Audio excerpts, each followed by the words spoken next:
Қазақстан деген мощный еліміз ғой қазір. Да? Керемет Айта бер. мемлекет бізде. Тыңдап тұрмыз. Сендер білмейсіңдер ғана шетелде жүрсіңдер, баяғыда көргенсіңдер ғой. Әзір көрсеңдер.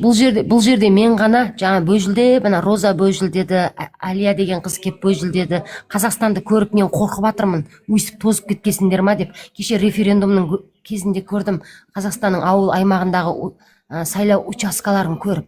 Прикинь? Европада отырып мен шошып кеттім. Түркістанды айтпай ақ қойшы, айландырған үш қалаңды бетке тұтар қылмай ана ауыл аймақты айтшы. Мектептерді айтшы, ауыл аймақтарды, білім ошақтарын айтшы. Қанша уақыт тасбақаға жүн шыққанда түзелесіңдер ме? Войсканы дұрыстайық, войсканы. Біздің армия мықты ғой. Қай жері мықты, неге өтірік айтасыздар? Армия мықты болса, не үшін соғыста өліп жатқан баланың армияны сендер сияқтыларға айта бермейді ғой, не секретный войска деген болады. Жарайды, армияң мықты болса, онда шешеңнің шорбайына жылына 380 бала өліп, 190 бала мүгедек болып келіп жатыр. Неге? Соғыс болып жатқан жоқ қой елде. Айдың күннің аманында. Өледі ғой. Армияға бармаған балдар да өліп жатыр ғой. Ажал келеді. Сонда қатыңда ешбір мемлекеттің елінде 300-ге жуық бейбіт заманда солдат өлген жоқ. Бұл катастрофа, бұл әлемдік скандал болатын дүние. Сен білесің ба? Бұрын интернет болмағанда адам өлді. 300-ге қазір жуық. интернет бар, жариялайды. Сен көп сөйлеме, Қасым-Атын кім? Бишара баяғыда мұнда келіп, әскердегі титушкалар келіп айтып отырсыңдар, мұнда ауызды жауып өтіріктен алаңдатып. Бұрын интернет болмағанда да, интернет болмаған кезде біз естіген жоқпыз ғой. Сонда сендер бұрын әскерге барғандар, әскерге барып, бұрын қайтыс болғандар білесің бе? Тоқтай тұршы, сөзімді бөлмеш.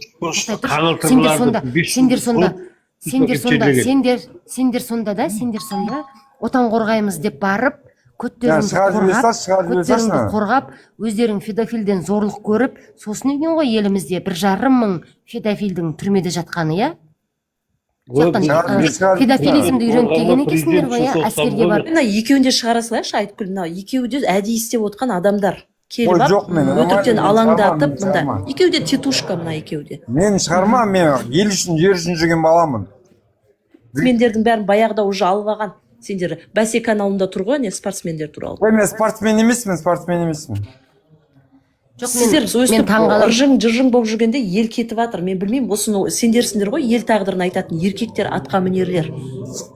Ел туралы айтайықшы, мен қол бастап шығам мен.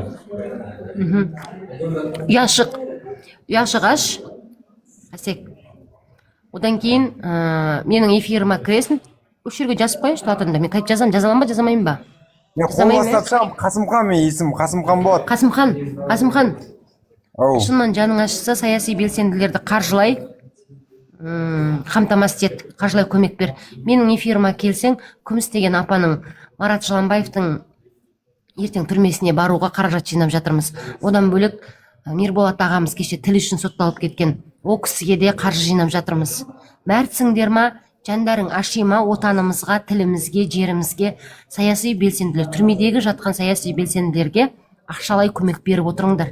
Дикарманға да берейік, Дикарманға да. Дикарманға бермеймін, Дикарман нағыз провокатор. Дикарманның кесірінен 238 қазақ өлді қаңтарда. Түсінің ба? Берейік, оған бермесек басқаларына берейік онда. Так, беретін болсаң, қазір осы жерде жазып ал, мен саған айтайын. Не жазып алайын? Номер. Мен саған айтам қазір. Жазайын. Шықпай тейін ба онда? Тұр, шықпай тұр, мен қазір астына жазам, сен скриндап аласың, сосын саласың. Қасымхан деп, астына жаз жер. Давай. Күміс ападан ертең мен сұрайын, еркексің ба, бір сөйле. Қанша теңге саласың, соны айтшы? Давай. 1000 теңге аударам пока. Ой, қойшы, әуреумен қойшы. Ой, бұнікі әдейі істеп отқан адам ғой, уже көрініп тұрып. Уже дауыстарына... 1000 теңге ақша ғой, енді көп болып түкірсе көл. Ой, енді салатын адам үндемей-ақ салат, сен құсап жарыламай. Қасымхан, мен 1000 теңгеге сөйлеспейді екем. Салсаң 1000 теңгеге сөйлеспеймін. Саласың ба, дұрыстап сал. Қасымхан деген атыңа лайықты ақша сал. Итке сүйек тастамай. Уақытымды алма. Мен андай Қазақстанда еркектердің болғанына ұяламын. Қорқамын. 1000 теңгеге бола, сенің алдыңда бетімнің суын 5 төгіп отырайын сол. ужас. ойбой мына қайтадан кіргізіп қойдың ғой құдай ай. 1000 евро дейді. Иә, сала алмайды ондай 1000 евро. Далбас. 10.000 сал. Қайдан шығып жатыр дауыс?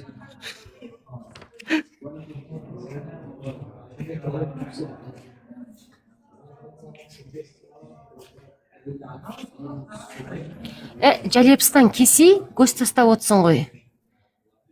Кіргізсем жылт еткізіп шығып кетіп жатсың. Жалепстан кел. Небір никтар бар, иә? Кім екенін біліп отырмын ғой Жалепстанды. Астында жазып отыр да, ручкасын ақ қойған ғой жаңа. Сөйтсем, көз тастап отыр да. Духы жетпейді, кім екенін біліп отырмын. Өзі Жалеп екенін біліп, соны Жалепстанның қызымын деп жазып қойып отыр ғой. Сәке қайда? Сәкең ұйықтап қалып маған рөлді берді. Оң қолымын ғой мен оның, Сәкеңнің. Саған полный модер берді ма? Полный модер беріп қойған ба? Сондай ғой, мен гость кіргізе алады екенмін. Достар, хотите, не хотите, Тоқаевтың несіне аяғына жармасып, жаңағы битчи жабыссаңдар да мемлекет өзгереді, Алла қаласа. Бірінші Құдайдың қалауымен, екінші халықтың талабымен еліміз өзгереді.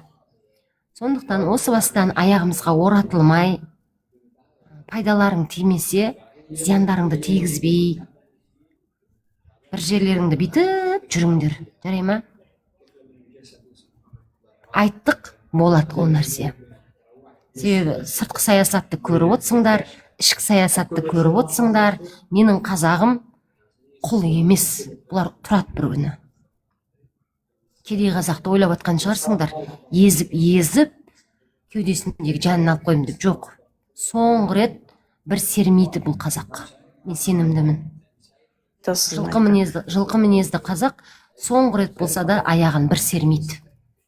Мен сенімдімін. Айтып отыр ғой, мына әрбір соғыстан кейін жаңа мемлекеттер ашылады, жаңа геополитика өзгереді. Қазіргі міне